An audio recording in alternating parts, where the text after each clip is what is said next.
흘러서 사해 바다까지 이르게 됩니다. 우리 목사님이 말씀하셨던 것처럼 와디 핫사라고 합니다. 와디 핫사. 네, 이 나라만 와디 핫사. 그래서 대부분 요르단에는 계곡들이 와디예요. 와디.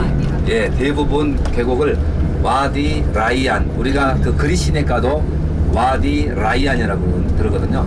그래서 물이 있을 때도 있고 또 가뭄이 되어지게 되면 이제 비가 오지 않아서 물이 말라버리는 그런 상황입니다.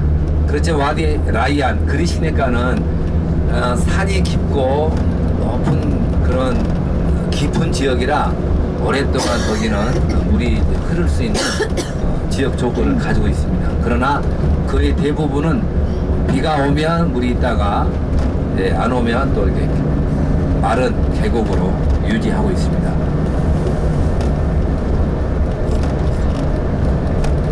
자, 지금 계속적으로 이제 광야를 걷고 있습니다. 그래서 광야에 관련된 많은 가사도 있고 또 좋은 노래도 있던데 제가 어제 한번 광야를 지나서라는 노래를 여러분들에게 좀 들려주려고 다운을 신청했는데 잘 안 되더라고요.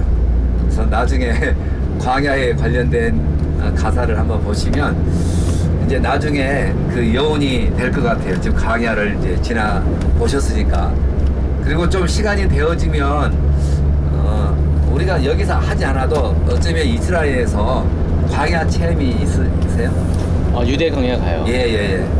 거기에서 광야 체험을 하시면 광야에서 가장 중요한 게 무엇인지 분명히 알 것입니다. 물인데요. 이런 기본적인 바탕에서 예수님이 나는 길이요 진리요 생명이다 라고 말씀하셨거든요.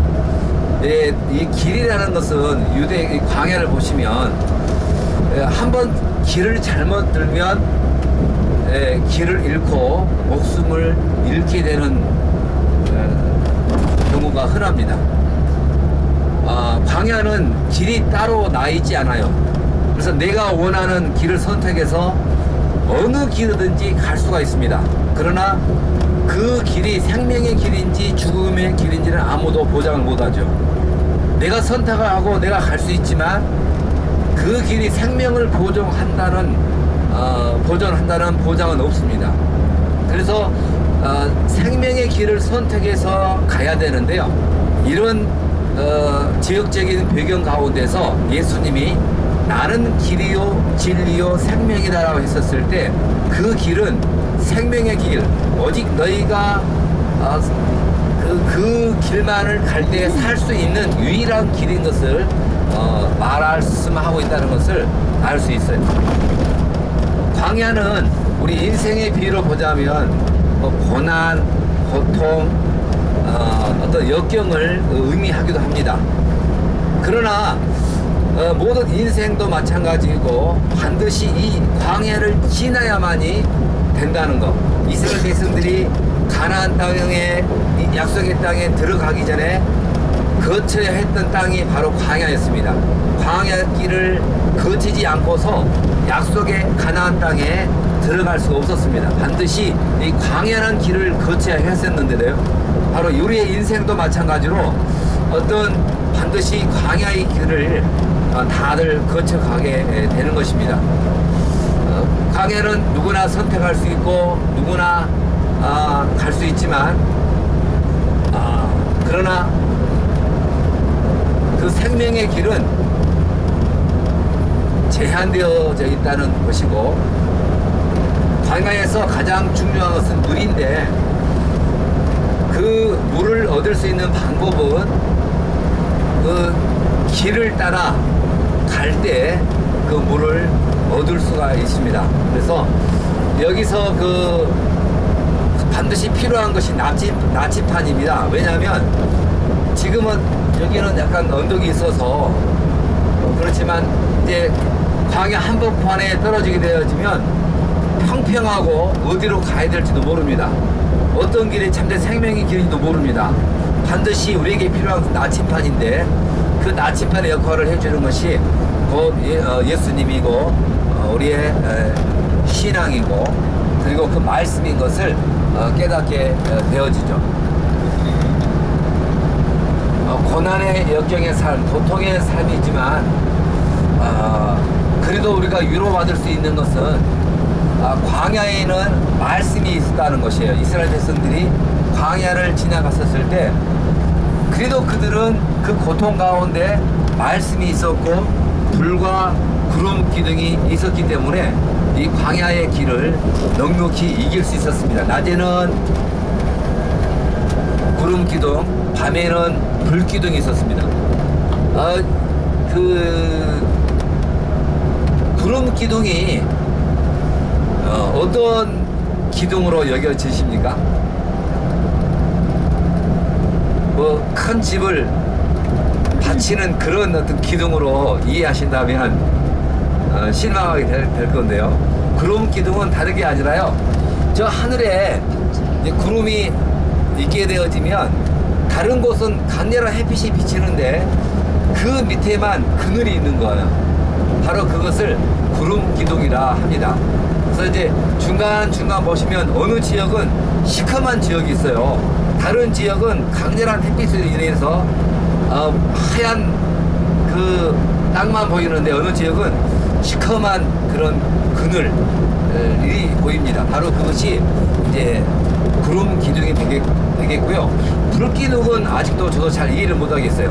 많은 분들에게 불 기둥의 의미를 물었는데 명확한 답을 해주시 못하시더라고요. 그래서 저는 막연하게 그냥 큰 구름 기둥, 불 기둥으로 생각하고 그게 있는데 확실한 의미를 모르겠고 어렴풋이 한 분이 이렇게 말씀하시더라고요. 동풍, 즉 높새바람, 동풍은 감신이라고 그랬잖아요. 뜨거운 고온 건조한 바람이거든요. 그래서 그때 동쪽에서 고온 건조한 감신 뜨거운 바람이 불어오지 않았느냐. 그래서 그 추운 밤에 그들이 지낼 수 있었다. 그렇게 말씀하시는데 상당히 좀 이제 신뢰성이 있는 그런 주장 같아요. 그러나 확실하게 아직 어떤 것이다라고 학계에 증명이 되어지지 않기 때문에 이것이다 라고 하는 말씀을 못 드리겠습니다. 아무튼 그런 이야기가 있다는 것을 말씀을 드리고요. 이제 광야에서 외롭고 분투하고 힘들지만 그래도 위로가 있는 것은 바로 여기에 말씀이 있었다는 것. 말씀이 있었다는 것. 가라 할 때 가고 멈추라 할 때 멈췄던 그 말씀이 있었기 때문에 이스라엘 백성들이 광야를 넉넉히 건널 수 있었습니다. 우리의 인생의 삶 가운데도 많은 광야의 삶이 순간순간 미치게 되는데요. 그럼에도 불구하고 거기에 말씀이 있다면 그 어떤 광야의 삶도 넉넉히 이길 수 있다는 거 분명히 기억하시고 혹시 인생의 그 광야를 걷게 되어지신다면 이 말씀을 기억하시면서 말씀으로 승리하시기를 바랍니다. 지금 계속 시커먼 광야길을 그리고 이제 오른쪽에는 또 왼쪽에는 사막을 가게 되는데요. 사막의 형성이 자연스럽게 되어지게 되는 이유가 있습니다. 서쪽에서 지중해 쪽에서 비바람이 몰아치거든요. 그런데 그 비바람이 낮은 지역에다 비바람을 다 쏟고 가장 높은 지역 예루살렘에다가 비바람을 마지막 다 쏟고 이제 고온 건조한 바람이 지나가게 됩니다. 그래서 더 이상 비구름이 비를 내리지 못하기 때문에 그 지역에서는 자연스럽게 광야와 사막이 형성되어지는 거예요.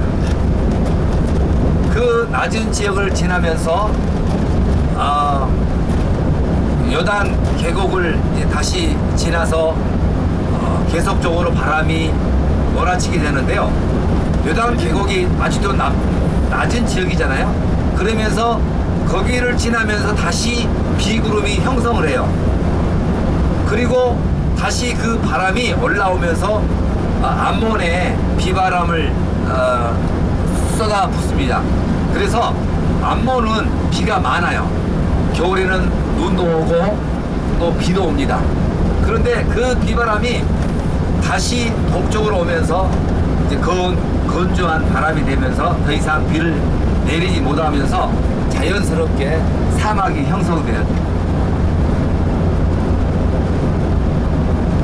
그래서 이제 그 높새바람 감신이 불어올 때는 아주 10m 앞을 볼 수 없는 그런 상황이 연출되어져. 모래바람이 엄청나게 불어 닥치면서 눈을 뜨고 다니기 어려울 정도로 그렇게 모래바람이 몰아치게 됩니다. 시내에서 여러분들이 발견하셨는지 못 하셨는지 잘 모르겠는데 집집마다 이게 그 쇠 창살이 있어요. 그리고 쇠 그 뭐랍니까? 철로 만들어진 커튼. 철로 만들어진 커튼이 집집마다 다 있습니다. 그래서 비바람이 몰아올 때는 그 철로 된 커튼을 다 내려요. 그렇지 않으면 엄청난 모래바람이 들어와서 감당을 못합니다. 그래서 집집마다 보시면 이게 쇠로 만들어진 그 커튼이 다 있어요. 그럼 계속해서 지금 이제 페트라를 향해서 나가게 됩니다. 그리고 나중에 또 기회가 되신다면 와디럼을 방문하신 것도 아주 참 좋은 경험입니다. 와디럼은 우리나라 그 미생 그 출연했던 장소이기도 하고요. 마지막에 또 그 페트라에 가서 마지막 그 종편을 하게 되는데 바로 미생에도 나왔던 유명한 장소이고, 얘들이 좋아했던 그 영화 중에 트랜스포머라고 바로 그 촬영지가 되겠고, 최근에 와디럼을 중심으로 찍었던 그 영화가 있는데요.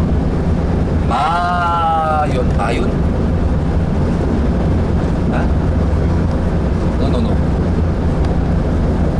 그 화성에 우주인이 떨어져가지고 거기에서 그 혼자 살아남는 그 스토리, 무슨 최근에 아주 유명했던